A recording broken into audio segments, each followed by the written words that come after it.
ദേശീയ രാഷ്ട്രീയത്തിലും അധികാര ഇടനാഴികളിലും അവിവാഹിതരായ നേതാക്കളുടെ എണ്ണം കൂടുന്നു.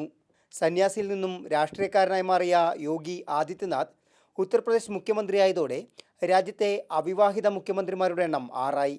ബി ജെ പിയിലാണ് ബാച്ചലർ മുഖ്യമന്ത്രിമാർ ഏറെയും, 4 പേർ.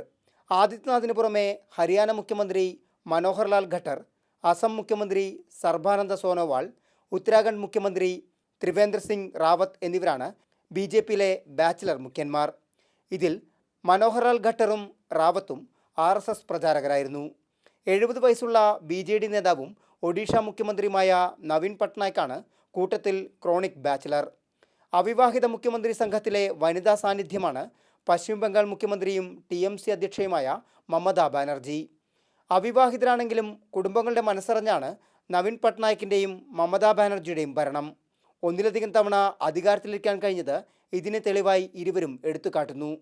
ദേശീയ തലത്തിൽ കത്തിനിൽക്കുന്ന രാഷ്ട്രീയക്കാരിലെ പ്രമുഖ ബാച്ചിലറാണ് കോൺഗ്രസ് ഉപാധ്യക്ഷൻ രാഹുൽ ഗാന്ധി. BSP അധ്യക്ഷ മായാവതിയും BJP നേതാവും കേന്ദ്രമന്ത്രിയുമായ ഉമാഭാരതിയും രാഷ്ട്രീയക്കാരിലെ അവിവാഹിതരാണ്. മാതൃഭൂമി ന്യൂസ്, ഡൽഹി.